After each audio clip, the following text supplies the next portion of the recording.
What's up, everybody, and welcome on into Good Night Qatar. Andy Petrollo, Oliver Platt, Gareth Wheeler, Jordan Wilson with you. And joining us from Qatar is Kristian Jack. Let's dive right into the final game of the day, gentlemen. 2-0 Brazil defeats Serbia. Both goals coming in the second half, courtesy of Richarlison, who plays for Spurs. No goals in league play this year, but KJ, those goals, huge for Brazil. Could you feel the sigh of relief of Brazilian fans in the stadium? Yeah, look, there was an announced attendance of 88,000 here tonight. There's something going on about attendances that they keep announcing more people than actual capacity. I don't know why that happens a lot. But anyway, 88, 80, 78, whatever you want. It was a great crowd, predominantly Brazilian. They were here about 4 hours before kickoff as I made my journey here. I think relief's a good word for it, Andy. Look, I think they want to be entertained. I think they had enough chances in the game to feel like they could have scored a lot more. But as the game wore on, you wonder whether they're going to get that moment. You wonder when they're going to score that goal, as you alluded to. But look, just the pure entertainers of the World Cup for me. Vinicius was unbelievable on that left-hand side. Rafinha getting on that end of the game. Neymar, they've got a lot of attacking talent. Look, you don't win a World Cup in the first game, but that was a pretty good mark to lay down, Gareth. Yeah, it took until the final game of the teams that we've seen for the very first time for one side to lay down a marker as a true World Cup winner here in Qatar. And that was that Brazilian performance right there. No team in the performances that they put together come anywhere close to what we saw here today.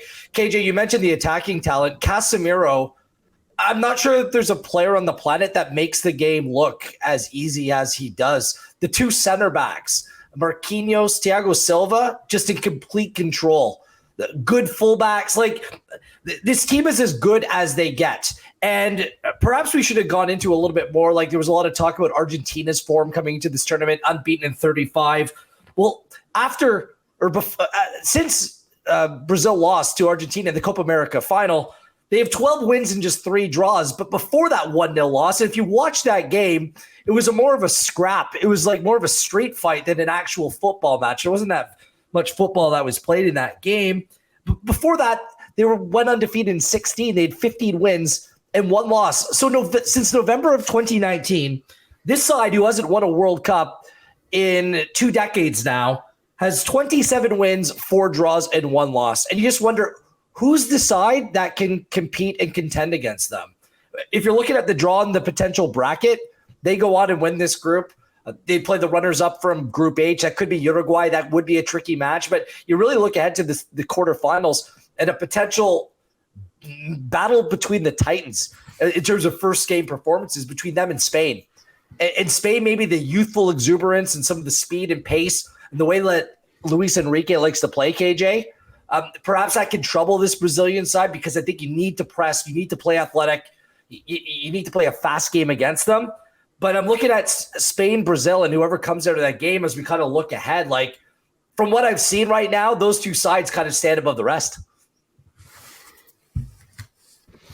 I'm wondering, KJ, based on everything, Wheels, that you just said there, our preview show, I feel like we were all in an agreement that the next World Cup champion was going to be from South America. After seeing Argentina, after seeing Brazil, where are you on that, KJ, between the two? Well, I mean, I was here in the stadium 2 days ago for Argentina, and it was a disaster. I still think they can win the World Cup. I'll say this about Brazil. I think this kind of profile of the game suits them, and I'm with Gareth. They are one of the favorites. But I thought they were one of the favorites in 2010, and they dismantled in the second half against the Dutch, and they're out. We all thought they were going to do it in 2014 at home soil, and it was an absolute disaster against Germany, and they got massacred.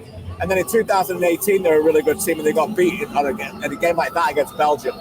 And one game, I just worry a little bit about them. I worry about their histrionics. I worry about their mental edge. They've got firepower for fun. And are you going to win a World Cup with Rafinha, with Richarlison, with Vinicius Jr. and Neymar on the field? That's a lot of attacking talent. And I guess the top teams, I'm not sure whether they can get away with that. In 2002, they put Cleverson in midfield and made a change during the World Cup, and that's why they won the World Cup. So, look, I think they will be the favourites to win the World Cup after this performance, but they've got a lot of work to do. And I still think that this young team, and they are a young team, Ollie, are still going to show us that they can compete when the going gets tough. because they're going to face a lot tougher challenges ahead in this World Cup. I think they'll do it again. They'll play that extra midfielder in the games that matter, bigger games. Yeah, that would be the question, right? Is they do at times play Casemiro and Fred, and Paqueta moves a bit further forward and is kind of like their Di Maria, right? Someone who can kind of go everywhere and be adaptable. So they do have that option. I think those are all fair kind of questions that KJ raised, certainly based on the history of this team. But I do think, like, watching that game today, and I don't think Serbia are a bad side. They've got some decent quality in their team. Watching that game today, as much as the Richarlison second goal will get the headlines because it was a sensational goal and maybe the goal of the tournament, what really impressed me was they just absolutely smothered Serbia from the first minute to last. Like, I checked the stats a few minutes from the end. I don't know if it changed. They didn't have a shot on target in that game. And that was what really impressed me, was that they were waiting for the quality to come and waiting for that moment to come and attack. But in terms of whenever Serbia had anything in transition, it was just snuffed out within seconds. You know, with Casemiro, it was outstanding. He's a brilliant player. The centre-back pairing is so good. They've got fullbacks who I think are much different to kind of the traditional Brazilian fullbacks. They tend to tuck into midfield a bit more and give the team more stability, with obviously the wingers providing that width. So I gotta say, coming into the tournament, they were my pick to win it, and I really like what I saw today in terms of a team that looks like it's built back to front and not just at the top end, as is sometimes the case with Brazil, to win a tournament here. Well, let me ask you, Jordan, why don't we talk a little bit about that second goal, which we know is going to be a highlight. I mean, it is a highlight reel goal. Is it your favorite so far in the tournament? And KJ, I want you to chime in on that one. I mean, how do you take a bad first touch and turn it into a bike? That is just pure confidence. You said earlier in the show, Andy Petrillo, aka Spinderella, that he hasn't scored for Tottenham, but he's playing with confidence for Brazil, and that's what happens sometimes. We talk about sometimes how players can come to life when they're playing for their team. While I'm watching this game, what stood out to me was that they didn't panic in the first half, and that was a great performance and a great testament of growing into the game. They smothered them, agree with Ollie, but they didn't panic that it was 0-0 going into the half. You see some teams sometimes when you're expected to win, they could get the best of you. Brazil just kept digging away, kept believing that their moment would come, and just trusting in their sauce. This is what we're going to call it. Trusting in their ability to come in and get goals. Then for me, it hits when you make subs like Fred, Rodrigo, Gabriel Jesus, Anthony, Martinelli. These are your subs coming off the bench. You're wondering, the only way this team suffers is if they get punched in the gut first. If a team can score on them and then maybe park the bus or just disrupt them, the biggest question is, how will Brazil react when they go behind? Yeah, it's a great point, Jordan, and that's, I think, the biggest test we're going to have to find out, right? Because all those games that I mentioned in history, that's what happens to them. The other thing about these games I've seen live, not enough teams are ruthless. This team takes shots from front. And even that first goal, just take a shot and see what happens. Get a bounce, and then Richarlison just gets it in. And they just keep chipping away. I thought Vinicius was fantastic. And sometimes he doesn't have to be. There'll be a game where it's Neymar. There'll be a game where it's where it's Rafinha. Somebody else will win him a game. Marquinhos, I thought, was marvelous, picking up a lot of the problems that they had in Serbia in the first half. So there was a lot to like about them, unquestionably about that. Neymar, I thought, character-wise, he dug deep. He had a terrible touch about 15 seconds before that Richarlison bicycle kick. And he lost the ball, and he went and hunted it, and he got it. And he drove into the box, and then suddenly Vinicius Jr. took it off and opened his body up and took the shot. I think they had over 20 shots. So if it wasn't 22. 22. If it wasn't for Milinkovic-Savic in the net, we could be talking 5-6-0. That's how good we got. Yeah. All right. So Brazil looked good. They walk away with the 2-0 victory. KJ, you're going to stick around because there were 3 other games that were played today. Ghana made things interesting against Portugal. No goals for Nunez and Uruguay. And Euro quarterfinalist Switzerland took care of business. That's all coming up next. Good night, Qatar.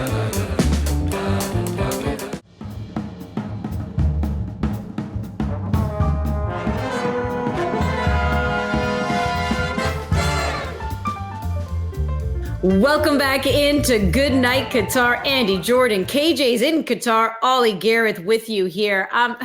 They call him Pinaldo because it's supposed to be some sort of insult that he scores a lot of his goals taking penalties. Well, as we've witnessed a few times, it's not easy to score on a penalty, is it now? Just ask Robert Lewandowski. Just ask Alphonso Davies. So, hey, He ends up getting on the board first for Portugal, but it was a tight one against Ghana. They made things interesting. They tied it up 1-1, and then even after Portugal went up 3-1, Ghana came after them with a late goal, and we thought, oh boy, what's happening here? At that point, Cristiano Ronaldo had been subbed off as well, but they hold on for the win. KJ, when you look at the penalty that was awarded to Cristiano Ronaldo, are you in agreement? No, I'm not in agreement. It wasn't a penalty. And I was watching it in an unbelievably loud media box center here. It's the most active media center I've seen since I've got here. There's been sellout here for media tickets. Many people Brazilian and many people unhappy. There was a lot of passionate Brazilians saying a lot of words and throwing a lot of arms around with Ronaldo flopping on the ground. Not many people were calling out Ismail Elfaf, but many people were having to go to Ronaldo for it. So I know, for me, look, it's a tough job, no doubt about it. I know there's contact, so I never expected VAR to overturn it. But I think if a referee had a bit more of a clearer look, in my opinion, it's not a penalty. Where are you, Ollie? I didn't think it was a penalty at all. And look, I'm not someone who wants VAR to intervene a lot. I'd like to see it used at the absolute minimum, but I thought that was, if not quite there, I thought it was really close to a clear and obvious error, because it looked like a fair challenge for me, and that Ronaldo went down very easily as well. So I didn't think it was a penalty. In the end, Portugal do enough to make it a little bit less relevant. But yeah, tough one for Ghana for sure. Football sometimes plays out this way because Ronaldo was robbed of a goal in the first half when he scored an open play, an absolute soft call. So look, I don't want to make this pick on VAR officials today, but they probably didn't review something when they should have on that pen and asked the referee to come over and take a look. And Ronaldo's goal in the first half should have stood as well. To me, the bigger storyline wasn't that moment. It was what Portugal's side would we see. And there's 3 absolute brain cramps by Portugal in the game. 2 of them ended up with the ball in the back of their net. And one was right at the end when the goalkeeper Costa puts down the ball. He didn't see the Inaki Williams behind him, and it almost ended in absolute, just unreal fashion. This was a game where Portugal should have been far and away the team that, this result shouldn't have been in doubt coming down the stretch. I thought that Bruno Fernandes was absolutely a difference maker in this game. His quality and range of passing is exceptional. Look, I'm just not sure. Ruben Diaz is a top center back. Is Danilo like the right center back partner for him? This is an imperfect Portugal side, but I do think they just have enough talent to be the dominant team in this group and cause some problems in this tournament. That doesn't have much to do with Ronaldo for me. It's the rest of the team around him. There's enough in it. Ruben Neves, Bruno Fernandes, their central midfield was excellent. So I think they're going to be okay in this group. And based on first glance, they were deserving of that victory today. I was wondering how Ronaldo was going to look, because let's just call a spade. All the outside noise that's happening between his interview with Piers Morgan, Manchester United, they've agreed to mutually part ways. He's not going to get paid anything. The Glazers have now turned around and said, yeah, now we're exploring selling. I mean, there is a lot of stuff going on off the pitch. Jordan, as a player, that can obviously be very distracting. So when you saw him take to the pitch, he starts, he's wearing the armband. He's looking like the good old Cristiano Ronaldo we know. Were you also just impressed that he could block out the noise? Ronaldo, he shows up for big occasions, loves playing for Portugal, and just loves when eyes are on him. He's that type of player. He doesn't feel satisfied if his team wins and he's not contributing with a goal. So you see him step up, and that's the most confident I've felt watching a game, seeing a guy about to take a pen. I know he's going to score. I know he's going to contribute. And that's just what he's done. And for 5 World Cups to be consistent and to be that guy that you're always called upon and you come clutch, there's something to be said. Whether you're a fan of him, whether the Manchester United fans are throwing things at him right now, regardless, you have to respect him for his longevity and the way that he's played the game. Yeah, so he becomes the first man to score at 5 different World Cups, as we know on the women's side. Marta and our very own Christine Sinclair, who we're going to be hearing from a little later on the show, have done that already. KJ, when you look at Uruguay, South Korea, they play to a 0-0 draw. Luis Suarez ends up getting the start in this one, and his heir apparent Nunez, Darwin Nunez, does as well. But are you just surprised with the kind of firepower they have that they did not find the back of the net? A little bit. It's been that kind of World Cup here. I'll lean on the other guys to talk a little bit more in detail this game. I only saw about 15 minutes because I was traveling back from the Switzerland game. But there wasn't a lot of igniting attacks for them. Look, the Korea team, I think, traditionally came into this tournament very underrated. I think a lot of people just thought Portugal and Uruguay and just thought that'll do. We'll just tick those 2 boxes. I think Korea are better than Ghana. So I think Ghana, they had their moments today, but I think Korea can get through this group, and so it's a really good result for them. And obviously Uruguay have got a lot of pressure on them. They play Portugal in this stadium, I think, in 4 days. This Lusail Stadium is here for the final. It's also scheduled games, traditionally always the last game of the day, because it's that big game feel. And that Portugal-Uruguay game, Jordan, will be absolutely immense, because Uruguay are going to have to come out. They're going to have to come out and deliver better than they did today to get something out of that game. The only comment that I got to make is we saw Uruguay look a bit disconnected. I know you have a lot of players that obviously don't play together all the time, but for me, it just seemed like there's no clear path of what they were trying to do going forward. Maybe you have too many of the same type of player on the pitch at the same time. I'm curious to hear what Ollie and Wheels have to say, but for me, it was just like, yeah, you had talented names, but didn't look like a cohesive squad. I'll jump in. Luis Suarez looks heavy. He doesn't look fit. He doesn't look like he's in shape. And I think that's the problem with Darwin Nunez. It's not him as a player. I think you're right. There's too many players of similar profiles. There was absolutely no play down the wing for Uruguay. This game ended without a shot on target for either side. That's the first time that's happened in a World Cup match this century. That's ridiculous. I know the bar was hit twice. It was hit from distance. If you're going to be Uruguay, your strength is your central midfield. But the game was so congested, there wasn't anywhere to move. It was a very difficult watch. If I'm Diego Alonso in Uruguay right now, I would consider not starting Luis Suarez. He didn't do anything for me. Start Nunez alone up front, played more wing players that could naturally complement him and actually provide him some proper service to get him involved in the game. Mm-hmm. I agree with you, Will. Just to jump in quickly. Okay. I think it would suit Suarez better coming off from the bench. Like, instead of the hustle and bustle in the game where everyone's set, no one's tired, to have him to do all that dirty work. Yeah, I know, right? But yeah, that's the problem, right, KJ? Like, Cavani's taking that role off the bench now. Suarez isn't going to give that up. He's going to bite your hand off, because we've seen him do the biting before if you're going to actually tell him to sit down.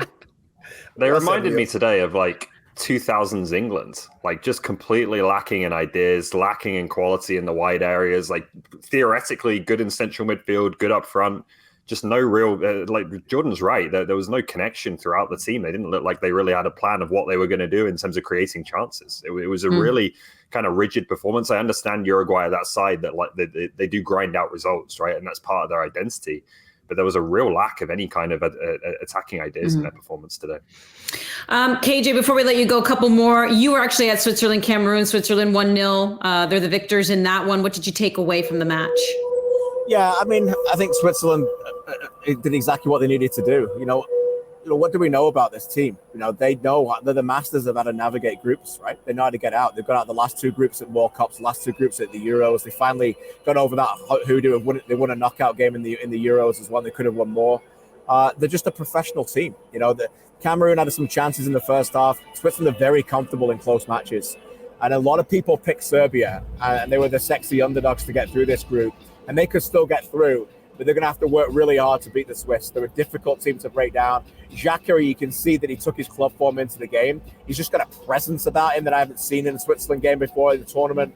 And then, Freuler was very, very good. And Shaqiri delivered the key pass with his right foot. That's a bit of a remarkable surprise, but got it over with his right foot. And in the end, Mbolo got the goal. A nice touch, obviously, born in Cameroon to be able to put it ahead and score it. So I thought they were really good, really good. First off, a little bit lifeless. Cameroon are exciting, guys. I sat here and watched Brazil and the technical quality and the quick touch. And Cameroon, it's all go, go, go. It's direct, it's energy. It's a lot of, aggression and fun and running. It's just different ways of watching the football. And it's quite refreshing in 2022 when a lot of players play together. You still can look at a country and go, they play this way. And you look at another country and they play a different way. That's how it always used to be. And now when everyone's mixed together, that doesn't get the case. But it's still nice to see the flavor of the World Cup. That's what it's about, different ways of playing the game. I'll just say this. Switzerland is a true dark horse in this tournament. They've been to the last 5 major competitions. They made it to the quarterfinals in the last 4. They beat France in the last Euros as well. This team is built to win, and they're gradually improving. They won their Nations League group as well, and that featured Italy. Like, this team is not a pushover. I think that they're massive favorites to be the second team to advance from this group. Let's get back to Canada here, because I'm always curious, KJ, when you're in the bubble, when you're here in Canada and you're following this team, you just form your own opinions. They're larger than life, but you never quite know how the outside world is talking about them. They go out and have a brilliant showing against Belgium, to the point where even Kevin De Bruyne is like, why am I getting man of the match? I did not have a good game. Almost every man on that team saying that they were lucky to come away with that win. That's besides the point. But what was everyone else saying? What was international media saying after watching that little teeny tiny Maple Leaf take to the pitch and do what they did? Well, I was reminded briefly by someone that Spain won 7-0 last night because no one was talking about it. Talk about Canada. The international media is talking about Canada everywhere. The great thing about this World Cup is that it's a close community. We travel a lot. We see the same people. We go to 2 games a day. It's genuinely remarkable. It's a blessing that we get to do that. And, you know, you form a lot of relationships over these years. I've got BBC journalists coming up to me, people across the world, Polish TV, Italians, tell me about Canada. Wow, how well did they play? That was amazing. They were great last night. Very unlucky. So Canada were the talk of the media here. You know, they definitely laid a statement. And as I wrote today for my diary, I think that in many ways is more important than what the result would be. I know the result is based on outcomes and, you know, defining what happens to them in this World Cup. But, you know, we're getting new fans all the time. Thousands of new fans watched that game yesterday, and they're talking about it in Canada. I'm hearing from so many people that it's been a massive talk in Canada because of the way they played. And this is the thing about this team. They're authentic. They're genuinely good people on and off the pitch. And they never, ever come away from doing something else. They don't. They're always themselves. They're themselves. It doesn't matter what they are, where they're playing, whether they're on a park, whether they're playing with their kids, or whether they're playing in the World Cup. They're authentic to themselves. And that's why people gravitate to them. Now people around the world are finding out what we've known for some time, that they're a fun team to watch and get behind. And can I say that I am so happy that when asked about it again today, John Herdman did not say, I'm sorry, which is so typical of Canadian. No, he's not sorry. So this is what he actually said right after the game, right? He was asked, what did you say in that huddle? Well, this is what he said. I just told them they belong here and we're going to go and F Croatia. It's as simple as it gets. That's our next mission. He was asked if he regretted that. And he's just like, listen, you asked me what I said, and that's in the heat of the moment. And that's what it takes to get guys going. That's how you motivate your team. I love the fact that he didn't apologize. Ollie, where are you with that quote? Well, I think the fact that he didn't apologize made it very clear that it wasn't an accident, right? Like, I think there's some people saying this is something that just slips out maybe in the heat of the moment. I don't think that's John Herdman. And I think if it had done, then he probably would have apologized for it today. But he said himself, maybe not the most respectful thing to say about Croatia. And then I was kind of waiting and expecting for the apology to follow. And it just didn't, right? Like, he didn't really back down from that comment. So I think that this is something we've seen from Canada before in qualifying. You know, you think back to the mysterious drone that flew over Honduras' training session. You think back to some of the difficulties that teams had, you know, securing training facilities in Canada and things like that. They've made it quite clear that they're not really afraid anymore of annoying opponents, you know, potentially firing them up, giving them bulletin board material, as some people might say it. It's more about, I think, their own mentality. So whether or not they'll be, you know, this is something that will come back to haunt them or they'll regret will obviously be defined by what happens against Croatia. But I don't think that this is anything new from John Herdman or this Canadian team in the way they conduct themselves. Yeah, see, I don't know, because Jordan, I feel like I asked you this, like, if as a player, are you paying attention? You know, this was during the Canadian Premier League playoffs. You're hearing this guy say this, you're hearing somebody say that, you know, does it really affect you? And you're like, we're going out and doing our thing anyways. Now, I'm not saying some guys aren't affected. All you have to do is watch the Michael Jordan documentary. He would make up things that people said about him just to get him going.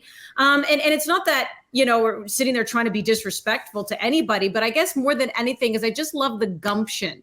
And I love it, whether it comes from Canada or just comes from another nation, because oftentimes in sports, we get so worried about saying the wrong thing because maybe it'll come back to bite you, that I love when somebody really just puts their sword in the ground, to use the symbol that John Herdman likes. We're just putting it in the ground. If it works for us, great. If it doesn't, I guess I'll eat my words, but I can't say I didn't try. right? I don't know. Where are you on that? Yeah.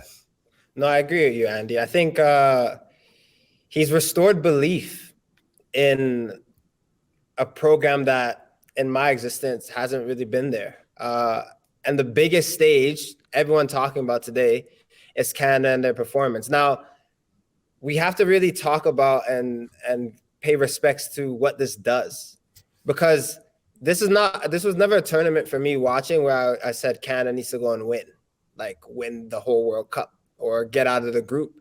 This is a tournament to make a statement and say, we can play, we're united, we know what we're doing. Hockey is something we're good at, but we also play soccer. Like, going to Europe, I can even talk about my own personal story for a second, is you go and you say, yeah, I play football in Canada. And people kind of smirk and chuckle. Like 10 years ago, 5 years ago, this is what it was. You say, thankfully, I was in a country where I played my career at Denmark, where Atiba Hutchinson was a king for 4 years. So I always had him to look at and be like, yeah, well, we had Atiba. There are more guys similar to Atiba. Obviously, no one's as good as him or has had a career like he has. But the belief and what Canada showed yesterday and what everyone is talking about is something that is tangible, something that we need to grab. Kids playing the game nowadays, aspiring to be playing in a World Cup, it is not a dream anymore. So yesterday was so significant in many ways, and that's just what I take from it. I don't think the Canadian players are looking at anything else other than their mission and their belief, and it's just permeating. It's contagious. Everyone's catching on. If they weren't a fan before, they're becoming a fan now. KJ, I want to jump in quick, okay? And then, because I want to see if you agree with my take.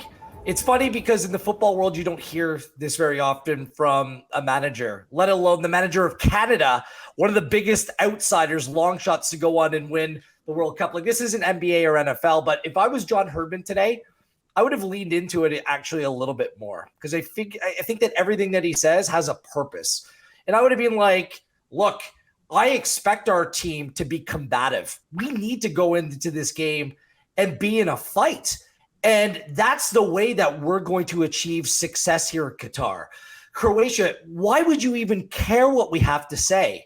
You were the World Cup finalists in 2018. You're a side with more technical ability, more history, more resources, greater depth of players. You have it all. Why would you care what we say? And if you can't acknowledge that we're the ones that need to come in and try to F you up, then you're kidding yourself. That is our demeanor. That is our mantra. We are fearless. That is what we're all about. This isn't a sign of disrespect. That is the Canadian way. That is a Canadian attitude. And the only way for us to move forward is to be united in this cause.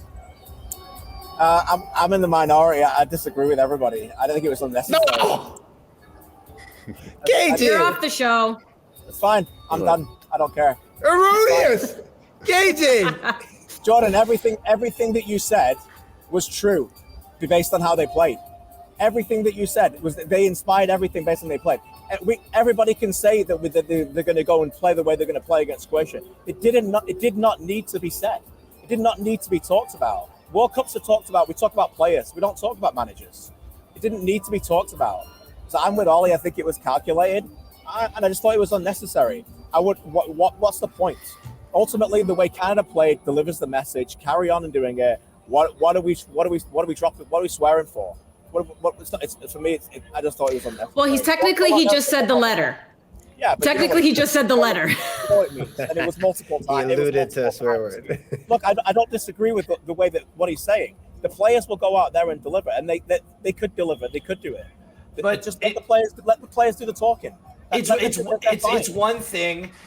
Look, it's about galvanizing a country. It's about maintaining that belief already. No, KJ, it's a message to the players, but I think it's a message to the country as well. You said it. There's millions of people that are probably watching this team for the first time. They dropped their head, we lost the game. It's about galvanizing, rallying everyone together. They watched that game and they were full on entertained from start to finish. Canada were absolutely marvelous. The talk of the international football world based on the way that they played. We do not need another explanation mark on a story by somebody who didn't play in the match. It was unnecessary. For me. Are other people talking about that? Sorry, because we got to let you go here, KJ. Are other people talking? And what are they saying out of curiosity? They're very much in the side of the camp that I'm in. very unsure about why it was said. It's one thing to say it in a huddle and another thing to say it publicly, right, as well. Like, if that's the message you wanted to... what they say to players. No problem. Yeah. You know what? It's the Don't fact mind that it we're talking at all. about I it. think you got to lean into it. Lean into it more. It's a message to his players. Of course it is. Why could We'll Croatia? Why would Croatia or any other country in this tournament care what the Canadian coach has to say? We're outsiders. We're not expected to do anything. I understand that's the way they play and they reflect it. But if you're going to use this as bulletin board material, then Croatia has more problems than we think. I don't think it's bulletin board material, but it's the World Cup. Headlines get created by everything. Storylines get created by everything. There's a lot of time to talk about a lot of things. I'm not saying Luka Modric ain't going to sleep tonight thinking about Canada. I'll just tell you that. I love it. But see, I love that we're even talking about this because he clearly said something that some people agree with. Other chains were rattled. The Canadian players, though, if there's one thing we do know, they're all on the same page. They definitely are on the same page. So, that's what they're feeling right now. KJ, always a blast. I know it's late there. Get some sleep. We'll check in with you later. That's Kristian Jack checking in from Qatar here on Good Night Qatar. We're going to continue. We're going to continue talking about the Canadians because we got to look ahead to another match right now. They have another match coming up. It is Croatia. Do you think Canada is considering any lineup changes for that match? Let's talk Canada some more on the show.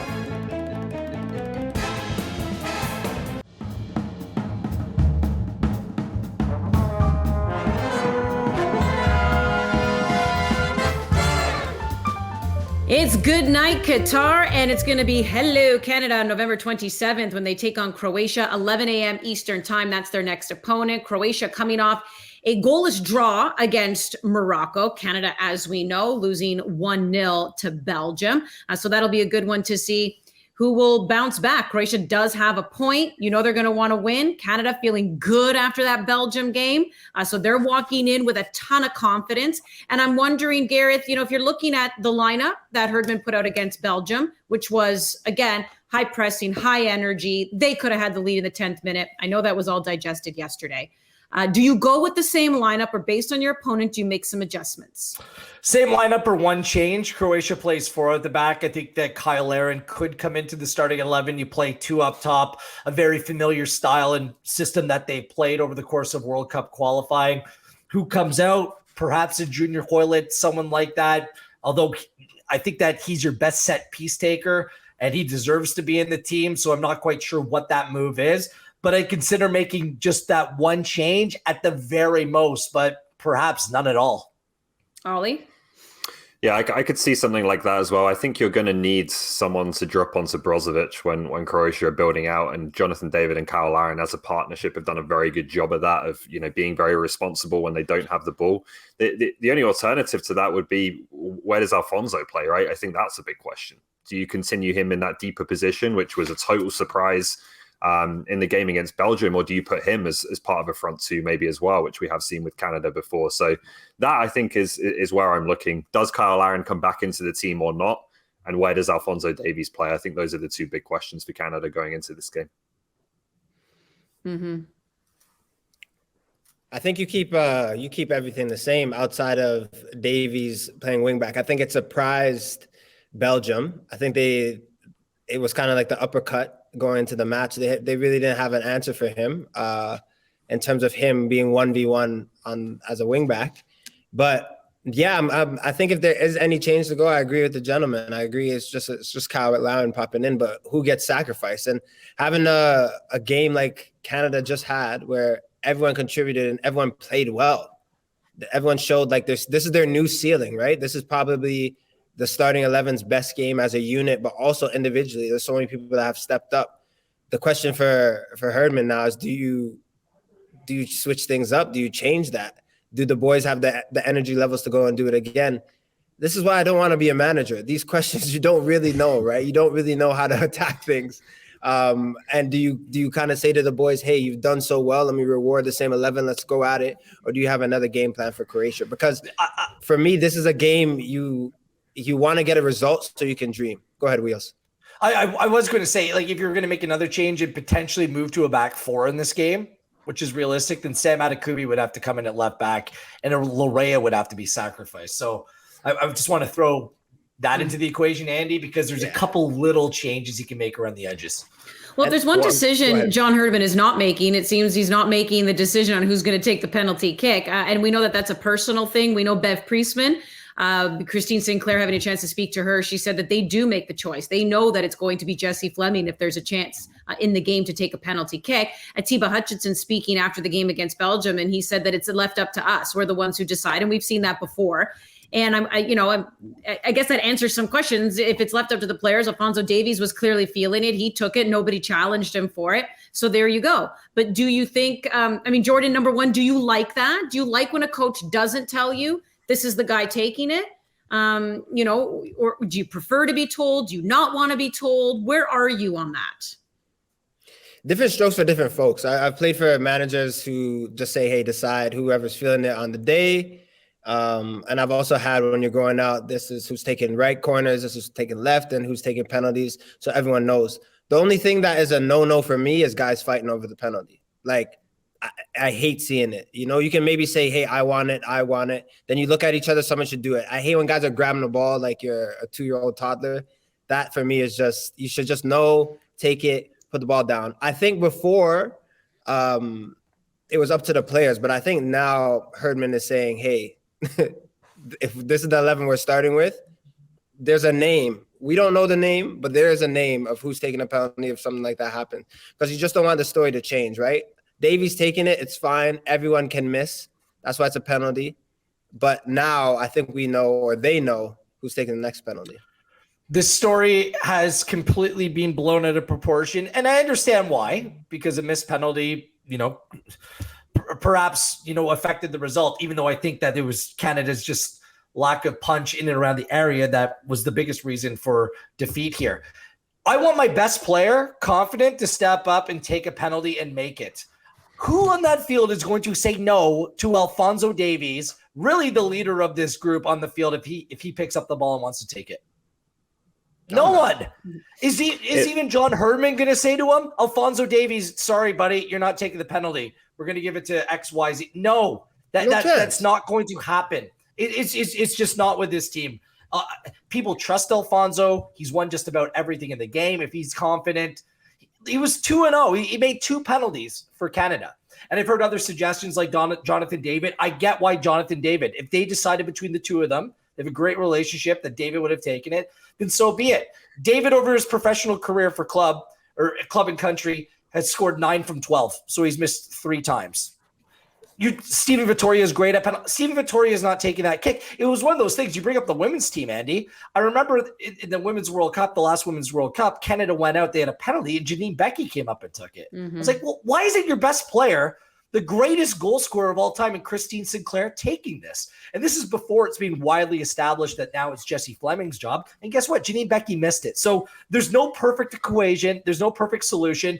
I, for one, entirely trust Alphonso Davies to step up, take another one, and put the ball into the back of the net. Aren't you a bit, sorry, really quickly, aren't you a bit surprised that, forget about the outcomes, because it may have been that whatever the process was, that Davies would be the taker in that moment anyway. But aren't you a bit surprised about that process? Like a team as meticulous as Canada are, if it really is just who's feeling it at the time, that surprises me. And I think that's a mistake, to be honest with you. I think they need to know in a World Cup match who is taking penalties, and that player needs to be prepared for that moment in advance. And it may be, like I said, that if they'd gone through that process, they would have settled on Alphonso anyway. So I'm not judging the outcome here. But I am surprised if what Atiba said is true, that it's just kind of like, well, who's feeling it? That to me seems like leaving it to chance in big moments here. But it's not who's feeling it. Hey, Alistair Johnston, how are you feeling about that? Like, it's not every player that's who grabs the ball. Davies, and if Davies does it or Jonathan David does it, I trust either one in that scenario. Sometimes it is about feel, how you're feeling on the field. Are you playing with confidence or are you not? Sometimes your confidence can dip in the game. Jordan, I've been there before. Some of the best penalty takers I know have ended up missing penalties because they're just not on it that day. And you'll realize that on the field live in real time. I don't think penalties are about feel as much as people think. They're about preparation. I would never mental confidence. Buckle under the pressure. I want you to know that, Jordo. I would step up. I would. Spinderella, you're banging that top cheese. Yeah. You're hitting that upper 90s. down and in. Goalkeepers flying the other way. Got it all planned out in my head. I believe it. But you know who's actually scored penalties and has scored at 5 World Cups? That would be the GOAT, Kristian Sinclair. She was at a watch party at the Eaton Center, and our Adam Jenkins caught up with her. Kristian, the day has finally arrived, and I know as a player going through that tunnel must mean the world. How are you feeling today as a fan watching this on TV? I'm not gonna lie, it's a lot less nerve-wracking just watching. But no, I'm pumped just as a Canadian, as a soccer fan, to see what they're capable of on the world stage.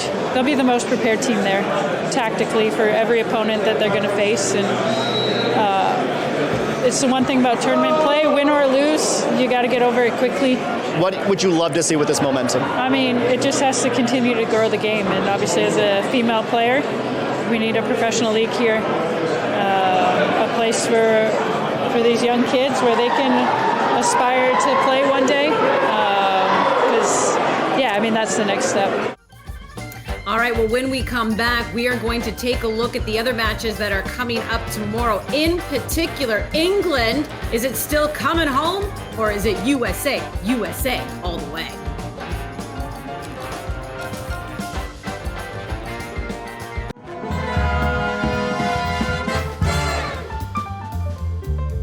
Welcome back to Good Night Qatar. A lot of matches going on tomorrow. We're going to have our eye on a big one, England, USA. Couple questions here that I want you guys to answer. So I guess first out of the gate, Ollie, is should England be considered the heavy favorite? 6-2 their first game against Iran, the Americans with a draw against Wales. And who's under the most pressure? Because I feel like these are the managers talked about the most, Southgate or Berhalter. Take it away.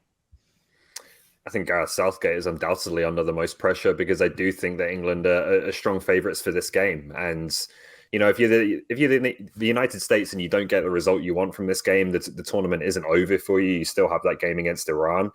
If England's fall in this game, okay, the same is true for them, but it's time for alarm bells to start ringing in the England camp, right? And we know how much attention this team gets, how much pressure they're under. So it's undoubtedly more pressure on England. I'm interested to see how the Americans approach it. You know, do they try to do what Canada did to Belgium and be really aggressive in England's face, try and unsettle them? They do have, I think, the energy and the pace in the team to potentially do that. Or do they show them a bit more respect and sit off a little bit more, and they can be a dangerous team on the counter-attack as well? So really looking forward to this one. I think it's increasingly kind of an emerging rivalry, this matchup, even though I do still think there's a bit of a gap between the two teams. Mm-hmm. Wheels? I was at the game in 2010 when they last played. Robert Green, whoops! Clint Dempsey scoring the goal. Oh my God, embarrassing. I can't see a game like that playing out because that emphatic start from England, I kind of think it's for real. I think it's for real this time. Their central midfield, they should dominate. Bellingham and Rice are excellent. With Weston McKennie not being able to play at full strength, it's such a significant loss. Center backs are vulnerable. If Harry Kane is actually okay, that's the one caveat here. How healthy is Harry Kane? The ankle scan came back okay.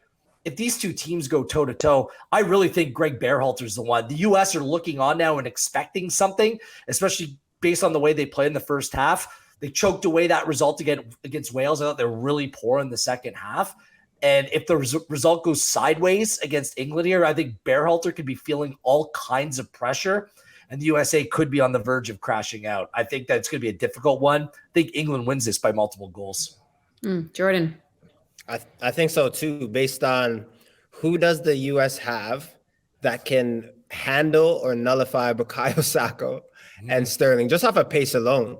Just to add to what you're saying, Wheels, I totally agree with everything. I'm just looking at the pace and versatility that England have, especially on the flanks. Like who in the U.S. squad is matching them? And I would always want to go, Wheels, you share my sentiment with this, like bully ball. You're playing a good team, you get on them, you get stuck on them.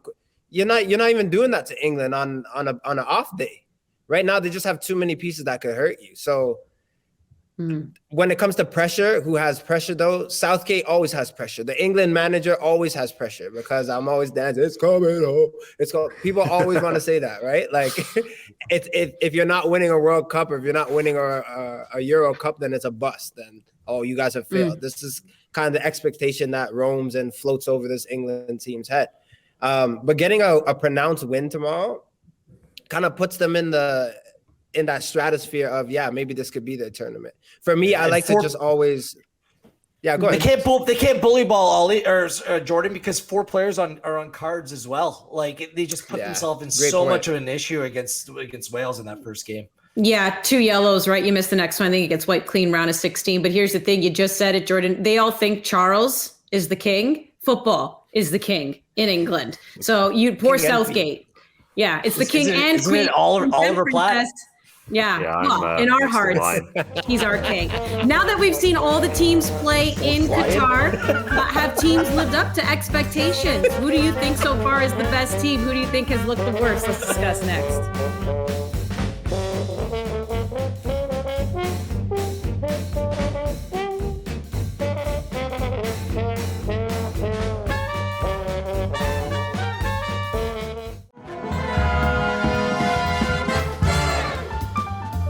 Welcome back into Good Night Qatar. Let's end on a high note, gentlemen. Now that all the teams have played Qatar 2022. Jordan, I'm going to begin with you. The best team you've seen so far. Brazil.